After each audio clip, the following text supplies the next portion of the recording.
Eh bien, amis du frisson, bonjour et bienvenue pour ce nouveau Mystery Kit. Aujourd'hui, on change un petit peu la formule. Alors, vous reverrez bientôt ma tronche, hein, ça c'est pas un problème, vous reverrez le fameux bonnet. Mais maintenant, je vais bosser en binôme. Donc, je vais être accompagné de Lilia. Salut tout le monde! Donc, Lilia qui va m'accompagner pour raconter des histoires un petit peu paranormales, que ce soit de fantômes ou de légendes urbaines ou de choses comme ça. Elle a une chaîne donc un petit peu spécialisée sur les creepypastas, je dirais. Non, je me trompe pas. Ouais, ouais. Donc bon, il y aura le lien juste en dessous de la vidéo pour aller directement à sa chaîne. N'hésitez pas à vous abonner. Et, euh, et donc on va essayer de raconter à deux en fait ce qui se passe dans l'espace, je dirais. Voilà. Donc on va commencer avec ce que j'avais prévu donc sur la page Facebook, la bête du Gévaudan. Donc grosso modo, la bête du Gévaudan, c'est quoi? C'est une histoire de meurtre, c'est près de 200 victimes entre 1764 et 1767, donc si je dis pas de conneries, Louis XV. Et donc, des meurtres atroces faits par une bête sauvage, qui va commencer à mettre tout le peuple du Gévaudan aux aguets. Mais il y a quand même des trucs qui sont très particuliers sur ces meurtres quand on se renseigne un petit peu. C'est-à-dire que très souvent, les gens sont égorgés, ce qui est propre à un animal sauvage. Par contre, ce qui est un petit peu moins, je dirais, normal, c'est que les gens sont très souvent dénudés. Donc, je sais pas, tu veux peut-être dire quelque chose? Là, je suis en train de parler tout seul alors qu'on est censé être deux. Oui, en fait, il y a des faits qui sont propres aux animaux et il y a des faits en même temps dans cette histoire qui ne peuvent pas être faits juste par des animaux. Donc, ça va créer une petite confusion dans la population et il y a des enquêtes qui vont être faites et aussi des canulars. Ça... Non, pas vraiment. Enfin, je sais pas si on peut dire des canulars. Bah si, ouais, si, parce Ouais. que le problème c'est qu'en fait à cette époque il y avait plus grand chose à dire au niveau de la presse française. Et sachant que notre Louis national, donc Louis XV, vu qu'il était à fond bah, il était féru d'histoire, il voulait avoir une histoire qui l'accrochait. Ils ont un petit peu amplifié le mythe. Et à savoir, est-ce qu'il y aurait... Bon, ça c'est une supposition personnelle, mais est-ce qu'il n'y aurait pas eu des gens qui auraient tué pour le roi de façon à alimenter sa lecture? Je trouve que il y a des trucs comme ça qui ressortent un petit peu. Ouais. Bon, il y a le nom de Chastel qui lui traque la bête depuis presque le début. C'est Ouais. lui qui finalement arrivera à lui mettre une balle. C'est quand même bizarre quand il lui met une balle. Je veux dire, la bête qui s'approche, qui le regarde. Ouais, ouais. C'est pas une réaction habituelle d'une bête sauvage. Ouais, surtout que quand on regarde les témoignages qui avaient été recueillis à l'époque, la bête allait jusqu'à narguer ses victimes dans les villages, regarder les gens, les toiser du regard et se barrer. Donc elle était quand même intelligente, cette bête-là. Ouais, elle savait ce qu'elle faisait. C'est ça qui est incroyable. Alors c'est pour ça que ça alimentait aussi un deuxième mythe, c'est le mythe du loup-garou. Oui, tout à fait. Donc ça reste quand même hyper intéressant, à savoir que... alors en plus de ça, Chastel a dit quand il a tué la bête, il avait fait bénir ses balles en argent 2 jours avant. Ouais. Donc ça c'est quand même... voilà, c'est des petits détails pour les loups-garous, je trouve que c'est quand même pas mal. Ouais, c'est vrai. Donc je sais pas, tu veux peut-être ajouter quelque chose toi sur la bête? Euh... Tu continues l'histoire après ou on s'arrête là? L'histoire après, moi je pense que elle s'arrête en fait au moment où il abat la bête bizarrement, je dirais. Mhm. C'est vrai qu'il y a tout ce qui se passe avant, donc avec les dragons du roi, Ouais, ouais. euh, faire des battues de plus de 100 hommes pour traquer des loups, parce il marque quand même que c'est des loups. Hmm. Toi, t'en penses quoi? À ton avis sur la bête? Moi, ce que je pense, c'est que la bête avait un maître à mon avis, qui l'a élevé depuis tout petit. Mhm. Et une fois que la bête était à maturité, aussi bien physique qu'intelligente, il a, je sais pas comment, mais voilà, comment, je trouve pas mon mot, ordonné à la Ouais. bête de tuer, je ne sais pas, peut-être que c'était des personnes complètement au hasard, ou peut-être que c'était des personnes bien spécifiques, peut-être des personnes qui lui avaient fait du mal, ou je sais pas. Mhm. Mais moi, je pense qu'il y a quelque chose comme ça derrière. Bah moi, c'est vrai que le coup de la bête dressée, ce serait logique. Dans le sens Oui, où il y a comment. Pas seulement de la façon où elle va mourir à la fin et, et les cibles qu'elle va prendre, mais quand tu regardes bien tous les écrits, il y a quand même. La bête, elle a été blessée mortellement à plusieurs reprises. à plusieurs reprises, c'est ça. Ouais. Donc c'est quand même fou de se dire qu'elle a pas canné et qu'elle continue sa route. Ouais, donc c'est forcément qu'elle a été soignée. Ou... Et puis même quand les victimes, elles sont déshabillées, voilà, une bête peut pas déshabiller.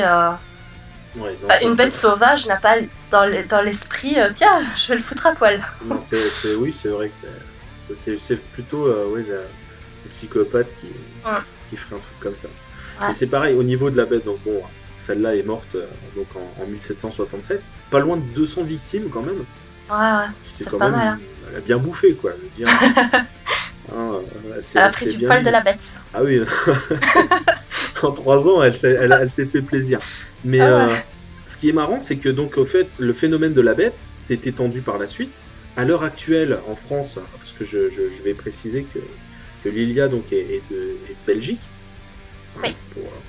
pour étoffer un petit peu la biographie de la Miss. En France, à l'heure actuelle, on parle encore de la bête des Vosges. Donc c'est pas du tout au même endroit, mais donc dans les montagnes, régulièrement, il y a des bêtes qui se font. Alors ça attaque pas l'homme, hein, par contre, là c'est plutôt les troupeaux. Mais donc on parle toujours d'un loup. Sauf que quand on voit les empreintes, de la façon que la bête a été, enfin que le bétail a été bouffé et la taille des empreintes, là on commence à. Bah d'ailleurs, tiens, je vais profiter, je vais mettre la vidéo que je t'ai montré Lilia tout à l'heure. Ah C'est- oui, là, voilà, énorme. pour moi c'est plutôt ça qui leur est tombé dessus.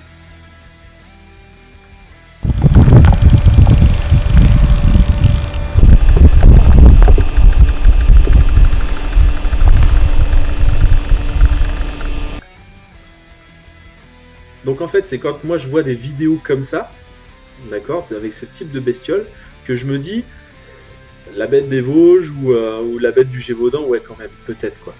Ouais. Hein. Parce que la bête, sur la vidéo, elle est quand même vachement énorme, quoi. Bah, Bah, dans la description, il parle de pas loin de 120 kilos. ouais, c'est une grosse vache. Ah, dis pas ça, parce que je fais quand même plus de 120 kilos, moi. Attention, Non, mais pas grosse vache dans le sens insulte, mais dans le sens taille de vache, quoi. Ah, La taille d'une vache. c'est vrai qu'il est costaud. Mais par contre, quand tu le vois courir, c'est. Et là, on rejoint la description, c'est-à-dire les flancs un peu rouges, la grosse crête noire. Enfin, là, quand tu vois la vidéo, tu te dis, ouais, là, on a le portrait de la bête quand même. Ouais. Donc, est-ce que c'était vraiment un psychopathe ou bien il y a vraiment, au niveau de la cryptozoologie, une espèce qu'on connaît pas bien, ce qui est possible. Ça pousse à confusion quand même. Hein.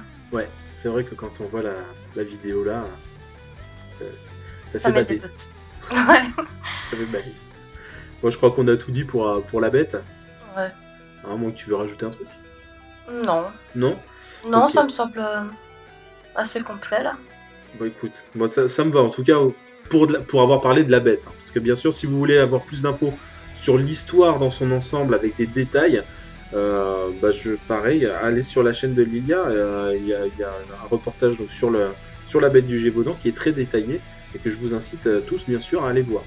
Merci. Donc on va continuer avec la deuxième histoire.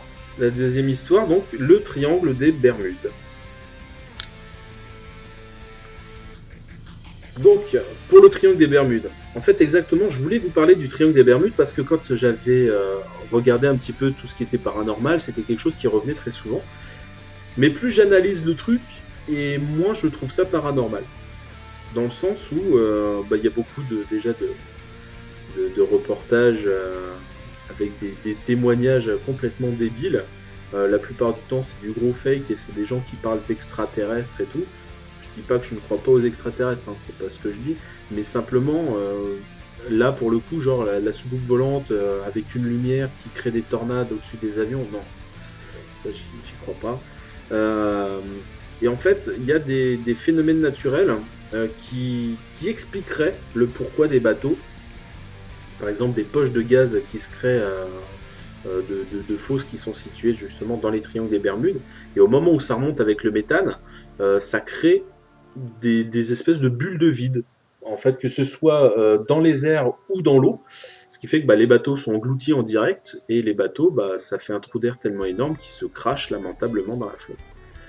Donc, bon, j'en parle là comme ça parce que j'avais dit sur la page Facebook que j'allais m'y intéresser. Moi, je sais pas. Toi, t'en as peut-être entendu parler un petit peu, Lélia, non? Moi, j'ai entendu parler surtout des faits de disparitions inexplicables avec des bateaux et des avions qu'on n'arrivait plus à retrouver, etc. Mais sinon, à part ça, je n'en sais pas plus. Ouais, en fait, faut savoir la petite anecdote sympa. Donc, ce sera par rapport au champ électromagnétique. Christophe Colomb était passé par le triangle des Bermudes pour arriver en Amérique. Et quand il a écrit dans son journal de bord que sa boussole n'indiquait plus le nord. À certains moments, la boussole tournait sur elle-même. Ça, c'est peut-être le truc, la petite chose sympa, quoi, à savoir sur le triangle des Bermudes. Ouais. Bon, je crois qu'on va pas faire attendre l'invité plus longtemps. Parce qu'on a quand même quelqu'un avec nous pour la deuxième partie d'émission. Tout à fait. Où on va un petit peu se lâcher et raconter ce qu'on a sur le cœur. Donc je crois que c'est parti, on va attaquer maintenant.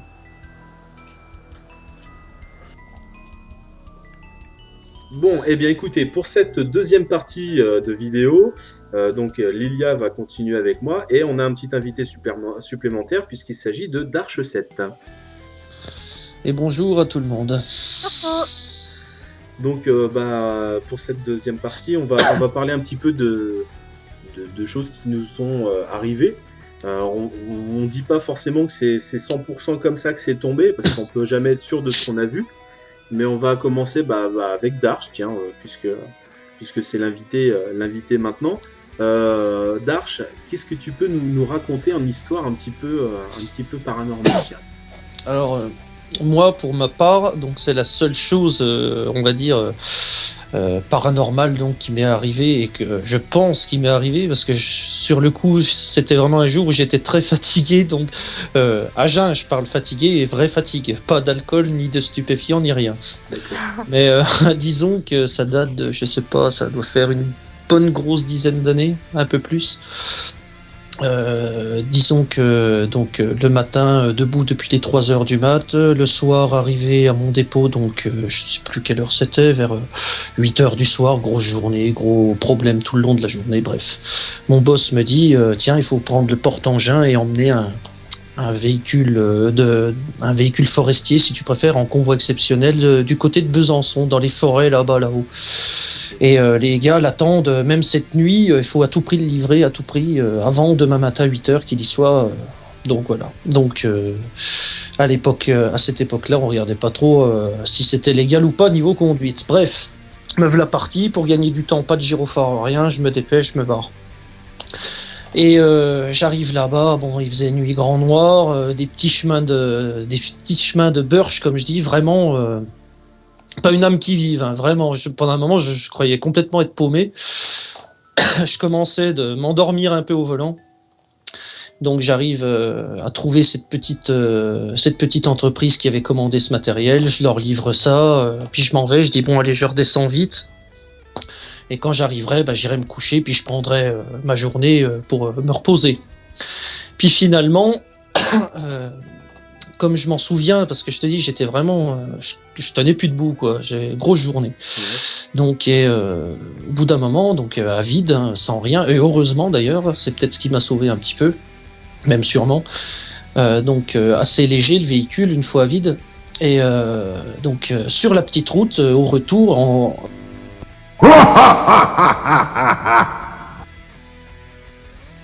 Donc après cette page de publicité, on va reprendre l'histoire avec Darch. Bon, alors du coup, je sais plus du tout où j'en étais, mais oui. Donc, je disais que je sais même plus. Mais, en gros, donc j'arrivais en haut d'une côte, donc j'ai vu une silhouette, on va dire, au loin. Donc c'est vraiment une petite route en pleine forêt, ça j'insiste vraiment là-dessus, mais forêt épaisse, tu vois, même un peu montagnard, on va dire. Donc petite route.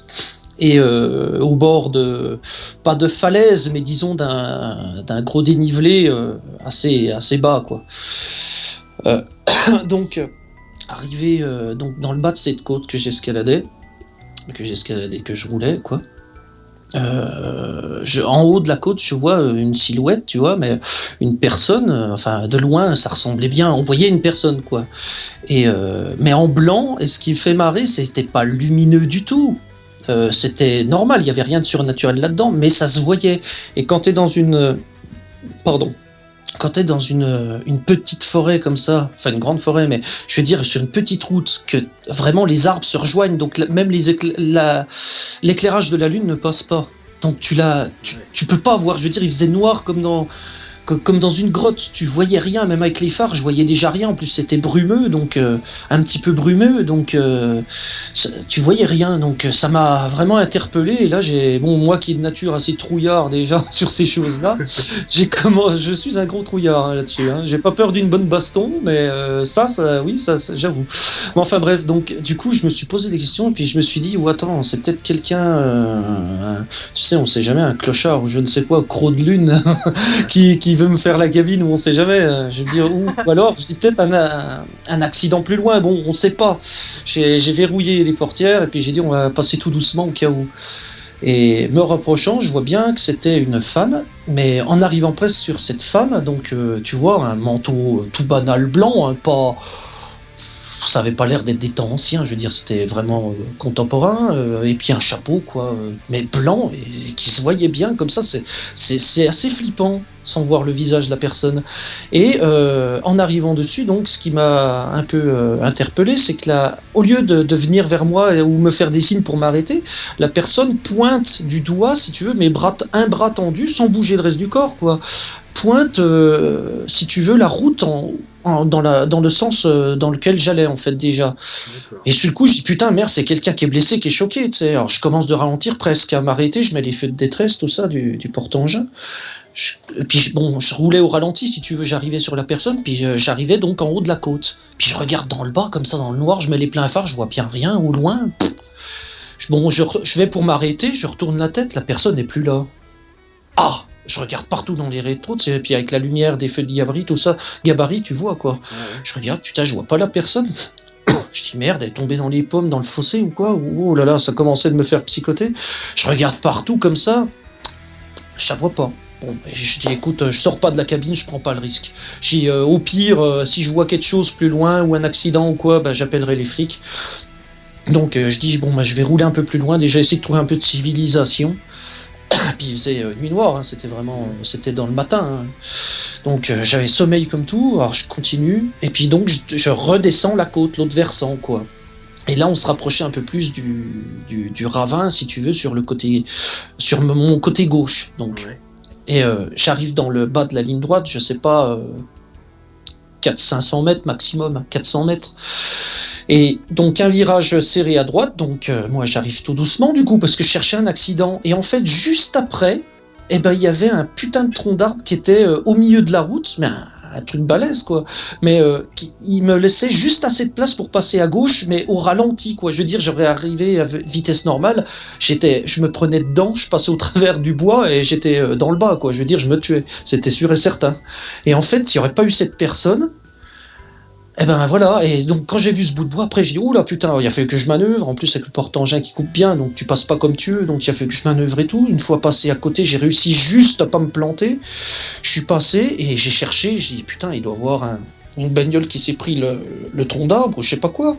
C'est peut-être ça la personne. Et en fait, il y avait jamais eu de bagnole, ni de moto, ni quoi que ce soit.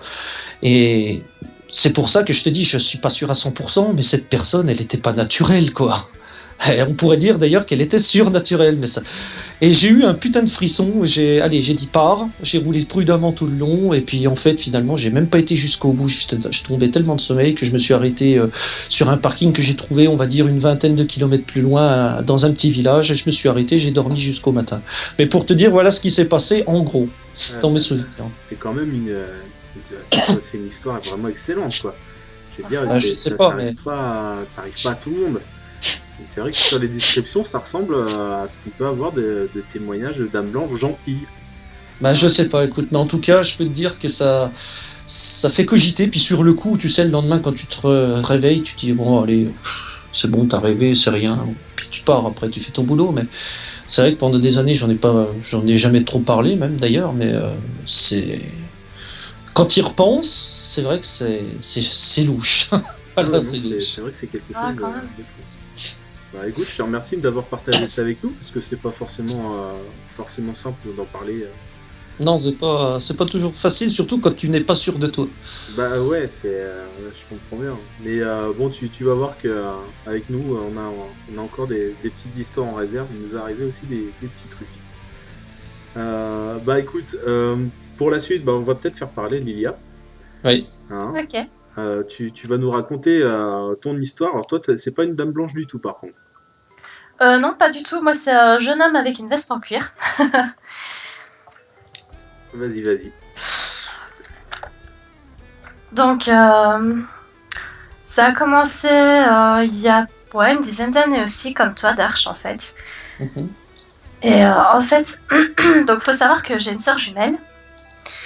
Et on avait la même chambre, on partageait la même chambre. Et mon lit était juste en face de la porte d'entrée de la chambre. Et il m'était déjà arrivé d'apercevoir la nuit, quand je me réveillais, j'avais l'impression de voir des choses un peu bizarres qui passaient, mais tellement vite qu'au final je me dis, ouais, c'est sûrement mon imagination ou parce que mes yeux ne sont pas encore habitués au noir ou quoi, donc j'étais pas trop certaine. Donc du coup, j'ai dit à ma sœur que j'avais plus envie de dormir avec la porte ouverte et il fallait absolument que je la ferme parce que j'arrivais plus à dormir la nuit, ça m'obsédait le fait de ne pas savoir ce que j'avais vu, etc. Sauf que elle voulait pas. Ça. Sinon c'est pas drôle. Bah ouais, sinon j'aurais pas d'histoire de fantôme. Donc j'ai trouvé un arrangement avec elle, c'est un jour on ferme la porte et le jour après on laisse la porte ouverte. Comme ça, tout le monde est en partie content, en tout cas un jour sur deux.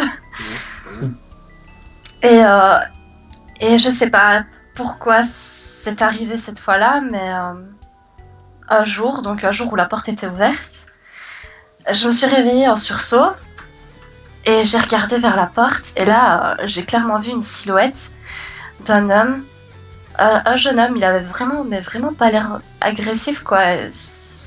C'était vraiment pas c'était pas le genre de truc qui pourrait faire peur, je pense, mais vu que j'étais quand même jeune, voilà, c'est pas le genre de truc qui fait super plaisir quand on se réveille en sursaut en plein milieu de la nuit.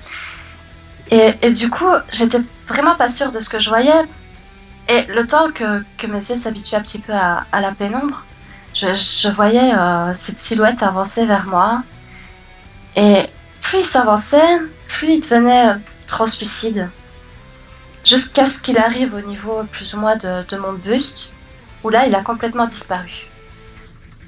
Et j'ai pas réussi à me rendormir toute la nuit. J'étais là en train de me demander, est-ce que j'ai rêvé, est-ce que c'est réellement arrivé, je savais pas. Donc le lendemain matin, je me suis dit, je vais en parler à ma sœur. Et on verra bien ce qu'elle me dira. On sait jamais si elle l'aurait vu une autre fois, etc. ou quoi. Donc le lendemain, je vais voir ma sœur. Et je lui dis, écoute, cette nuit, je me suis réveillée en sursaut. Et là, direct, elle m'a dit, je sais. Et je lui dis, de quoi? Et elle me dit, je sais ce que tu as vu, je l'ai vu aussi.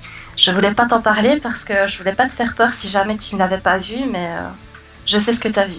Et là, elle m'a décrit la silhouette que j'avais vue, mais vraiment exactement comme je l'avais vu, c'est-à-dire avec une veste en cuir, jeans. C'était vraiment très clair, quoi. Et du coup, là, j'ai vraiment flippé. Et j'ai dit à ma soeur, je dis, c'est terminé, on dort plus avec la porte ouverte, quoi. Oui. Donc là, je crois qu'elle a eu peur aussi. Donc du coup, elle était d'accord pour qu'on laisse la porte fermée. Sauf que depuis cette histoire-là, il s'est passé pas mal de fois où ma soeur m'a dit que pendant la nuit, quand elle se levait pour aller aux toilettes ou pour aller se chercher à boire, elle voyait la silhouette debout à côté de mon oreiller, juste à côté de mon lit, en train de me regarder. Et là, je veux vraiment pas bon. Il y a de quoi bader quand même, hein, même si ça n'a pas l'air agressif. Ouais, quand même, parce que le pire, c'est que bon, elle me le dit. Donc moi, quand je vais dormir, je suis pas forcément à mon aise. Et en fait, quand j'ai déménagé, parce que j'ai déménagé avant elle, donc après, quand ils ont enlevé mon lit, etc., elle a aménagé un peu la chambre pour elle. Et à l'endroit où était mon lit, elle voyait toujours cette silhouette, mais cette fois qu'il la regardait elle. Donc du coup, elle a mis un rideau là pour cacher l'endroit où était mon lit, pour ne plus avoir à le regarder, quoi. Ah Donc voilà. J'espère que tu comprends bien que là, tu vas me faire investir dans un projecteur pour mettre dans ma chambre. Parce que j'ai peur maintenant. Ah, mais je raconte l'histoire, là, je rigole, c'est un rire nerveux, parce que sérieux, j'ai des frissons, ça quoi. tremble, hein. T'as la voix qui tremble quand même. Ouais, parce que j'ai grave là. Ouais. Ah ouais, non, mais c'est j'ai des frissons. ça. Ah, Il m'arrive un truc comme ça, je dors plus. Ah ouais, non, bah là, c'est... Ouais, c'est... Enfin, je te dis ça, mais... Après, bon, bah, ça va être mon tour de vous raconter, mais c'est... Tu sais, t'as certains types de fantômes qui revivent un petit peu toujours la même chose et qui traversent, par exemple, une pièce, mais ils font toujours la même chose.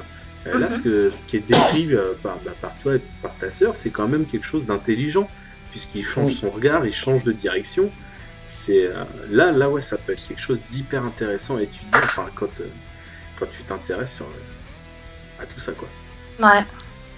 Je te remercie pour l'histoire. C'est toujours un peu intriguant quand même. Ouais. Alors pareil pour tous ceux qui vont nous écouter, hein, n'hésitez pas à laisser des commentaires, à nous lâcher vos histoires. Faut pas avoir peur. Nous on est là pour en débattre et pas pour se moquer ou je sais pas quoi. Donc n'hésitez pas à poser des questions ou vos histoires. Hein, surtout, ça nous fera toujours plaisir. Je crois que ça va être à mon tour. Ouais. Ok, je vais me lancer. Donc en fait, il y a... c'est marrant, on dit toujours une dizaine d'années, mais ça va être ça quand même. Il y a une dizaine d'années, donc je commençais mon apprentissage en tant que serveur dans la ville de Provins, donc en Seine-et-Marne.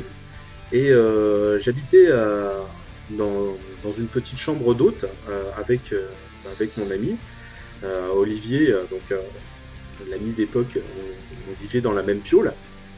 Et donc ce bâtiment se nommait l'Orangerie, tout simplement parce que ça porte bien son nom, quoi. Je veux dire, je peux pas trop en rajouter plus. L'Orangerie se trouve juste à côté de la tour César, qui est une grande tour de garde où les chevaliers d'époque regardaient au loin pour éviter les invasions. Et un soir que je rentrais assez tard du boulot, donc Olivier était en train de dormir, je suis monté donc c'était au deuxième étage. Je monte au deuxième étage et je commence à entendre du bruit en bas. Il y avait pas mal de vacarmes et des bruits de casseroles en fait. Et puis bon, je me dis, ça doit être Madame Vaquier, donc la propriétaire des lieux à l'époque, qui doit faire des trucs dans la cuisine et tout. Et c'est vrai qu'après, en réfléchissant, je me suis dit, 11h30, aller faire des trucs dans la cuisine, c'est quand même tendu.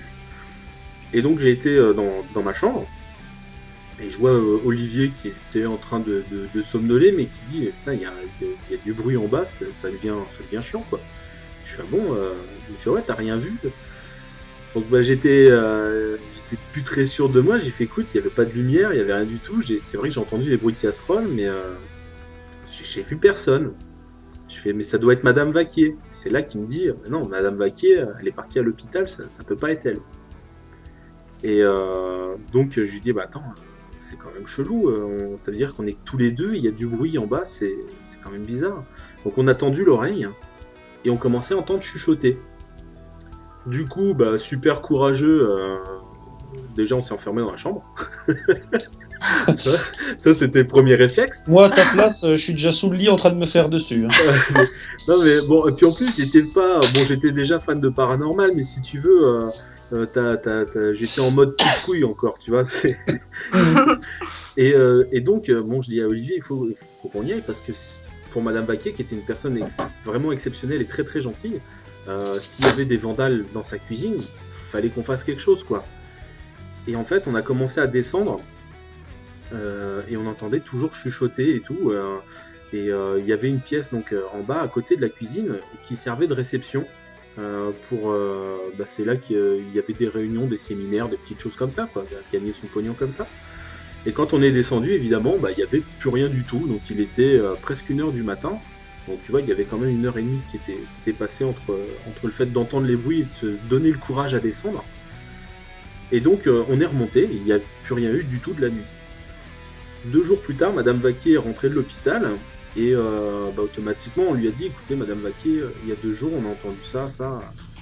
Et elle nous a dit, je pensais pas que ça vous arriverait à vous, mais c'est quelque chose de récurrent. Il faut savoir que l'orangerie en fait accueillait des réunions de Templiers, et ces Templiers qui sont morts maintenant continuent leur réunion dans la pièce que je loue pour les séminaires. Et donc en fait on a assisté à un séminaire de fantômes dans notre logement, quoi. C'est chaud. C'est très chaud et c'est vraiment bizarre quand tu fais ça, parce qu'en fait quand on est descendu il y avait absolument rien, on n'a pas vu d'ombre, on n'a pas vu de choses comme ça, c'était tout sonore, mais on entendait vraiment parler et on comprenait pas ce qu'il disait, parce qu'en fin de compte il parlait français, mais c'était du vieux français si tu veux, donc on ne pouvait pas le comprendre. Et c'est vrai qu'après ça, moi j'ai commencé à vraiment me plancher dessus, et mon pote Olivier, il a décidé de plus jamais regarder de films d'horreur et tout. Lui c'était complètement l'opposé, quoi. Donc voilà pour ma petite histoire. Il s'est vacciné. Ah oui, complètement. Lui tu le verras plus devant, tu le verras pas devant un Paranormal Activity, c'est clair. Ou alors je prévois, si je pique les couches de ma fille et puis je prévois pour le siège, quoi. Ah, bonne idée. Ah ouais, je commence à avoir l'expérience. Tu m'étonnes. Donc voilà, en fait, ton copain, ça l'a traumatisé et toi, ça t'a passionné. Ça m'a passionné, faut dire que j'aimais ça déjà avant. Hein. C'était, ouais. Il m'était arrivé d'autres petits trucs assez sympas, mais c'est vraiment ça qui m'a vraiment lancé dedans. Parce qu'en fait, je suis quand même passé à côté de ces casseroles qui se sont entrechoquées en me disant que c'était Madame Vaquier, quoi. Et c'est ça qui je me dis que ça se trouve, j'aurais passé la tête, j'aurais peut-être vu un spectre ou quelque chose, quoi. Ou tu te serais fait tuer. Peut-être. Il y a tellement de, il y a tellement c'est radical, ça. Puis j'aurais fait partie des fantômes de l'orangerie. T'aurais claqué les casseroles la nuit, et puis voilà. Voilà, c'est ça. Après avoir claqué du fessier, j'aurais claqué du. Ah, c'est fin. Ah bah oui, non mais attends, toujours dans l'élégance, hein. Donc voilà, je sais pas, vous voulez peut-être dire quelque chose en plus ou Oui, c'est toujours ce qu'on ne voit pas qui fait le plus peur, je crois. C'est vrai.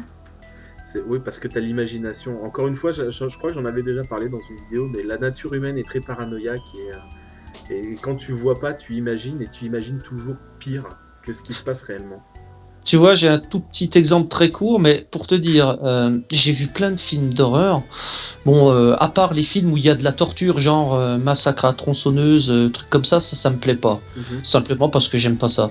Mais par contre, tu vois, les films de fantômes, tout ça, même si des fois ça me fout un peu la trouille, mais jamais ça me fout vraiment la vraie trouille, quoi. Je veux dire, devant le film, tu sursautes, mais ça s'arrête là. Tandis que, tu vois, j'ai regardé, d'ailleurs, je crois que je t'en avais parlé, un film. Il n'y a pas d'horreur du tout le long du film. Ça se passe dans un hôtel, je ne sais plus le nom. Et ce film, en fait, donc c'est une meuf qui est avec un autre de ses collègues et ils vivent dans l'hôtel, quoi, pour ainsi dire. Et tout le long du film, ils entendent des trucs, il y a des trucs bizarres qui se passent, qu'ils voient, mais jamais tu vois d'horreur ou de choses vraiment, de meurtre ou de choses comme ça. Par contre, juste à la fin du film, tu vois, la scène principale, on va dire, se passe toujours dans une cave, et la meuf est poursuivie par une femme revenant, quoi, qui la poursuit dans ces caves de l'hôtel jusqu'à un endroit où elle-même a fermé la porte de sortie, on va dire, et elle est bloquée dans une pièce dans le noir, et tu vois que par à-coup le visage de la meuf qui est morte, mais je veux dire, ça a rien d'horreur, c'est pas beau, c'est un cadavre. Mais voilà, ça s'arrête là et tu vois rien, t'entends la meuf hurler et taper contre les portes, mais tu la vois même plus, tu vois juste les portes qui tapent de l'autre côté, quoi, c'est tout. Et d'un seul coup, plus rien, elle est tuée comme ça. Et ben, ce film-là m'a foutu 500 fois plus les jetons un vrai film d'horreur où que c'est gore, où tu vois des meurtres et tout. Et je peux te dire un truc. Pendant une semaine, j'arrivais plus à dormir. C'était plus moi. Et je faisais des cauchemars toutes les nuits. Et je peux te jurer qu'il y a une nuit que j'ai chopé ma femme par l'épaule. Dans mon rêve, j'ai rêvé que donc cette bonne femme morte me courait d'après. Et je me suis dit, ce coup-là, moi, j'ai deux réactions. C'est soit je me cache et j'attends que ça passe. Et si ça passe pas, il faut que je rentre dedans et on verra bien ce qui se passera. Donc là, j'ai décidé de rentrer dedans. Quand j'ai voulu choper la gonzesse par le bras, je me suis réveillé en sursaut. En fait, c'est ma femme que j'ai chopé par le bras qui hurlait avec. Qu'est-ce qu'il faut ? Oh la pauvre, t'as dû lui faire peur, quoi. Elle a eu mal aussi parce que elle a eu un bleu. Je la tenais, mais je la cramponnais par un bras, prêt à lui décocher un pain. Ah ouais, elle a failli se prendre un pain dans les dents. Pour te dire qu'un truc où tu vois rien, mais ça m'a foutu une truc. Pourtant sur le coup, ça m'a fait un peu frissonner, mais c'est pas d'impression de peur ou quoi, mais après, plus fort que moi, ça me revenait en tête le visage de la femme qui s'approchait, puis de voir, tu sais, que la nénette, elle était prisonnière dans cette pièce sans lumière, et que elle savait pas ce qui allait se passer, comment elle allait se faire tuer, en fait, tu sais. C'était vraiment bizarre, quoi. Et je crois que c'est vraiment l'imagination qui nous fait le plus flipper, finalement. Ouais, non, mais c'est clairement ça. Mais tu prends le cas de ma femme, par exemple, elle a vu le film The Grudge. Il faut savoir que le fait d'entendre, tu sais, elle fait un espèce de claquement avec sa gorge, un bruit vraiment à la con. Faut savoir que la dernière fois, ma fille, tu sais, elle découvre un petit peu sa voix et tout ça. Elle a fait ça, ma femme a sursauté, et c'est des sons qu'elle ne supporte plus. Tu vois. Donc, bon, ça va, la gamine, elle a compris, elle le fait déjà plus. Mais, t'imagines, le truc, maman, mais c'est comme quoi, il y a des films comme ça qui te traumatisent. Moi, c'était les poupées de porcelaine. Je ne supporte pas ça. Là, j'ai pris sur moi, parce que du fait d'avoir une fille, je savais que j'allais lui acheter des Barbies, des baigneurs, des conneries. Mais c'est vrai que les poupées, c'est... Il y a des fois, je crois que je me ferais dessus. Je me ferais dessus à les regarder. C'est clair. Ça, je vais arrêter d'en parler parce que je vais partir sur de la scatophilie. On est très loin du sujet. Oh mon Dieu. donc voilà, je crois qu'on a tout dit. Parce que mine de rien, ça fait quand même presque une demi-heure qu'on discute. Ça va nous faire une bonne vidéo pour ceux qui veulent partager nos aventures. Donc je crois que on va terminer là-dessus. Après, bon, je mettrai la pin-up, sinon c'est pas rigolo, il n'y a pas de vidéo sans pin-up. C'est ça. Et donc, à la place de la minute du gamer, on a nos petites aventures à nous, et puis on verra ce qui se passera pour la prochaine. Donc, merci Darch d'être passé, en tout cas. Merci à vous deux, et à vous tous. Et puis on va continuer avec Lilia. Voilà. Merci Dash. Et bonne soirée. Bonne soirée.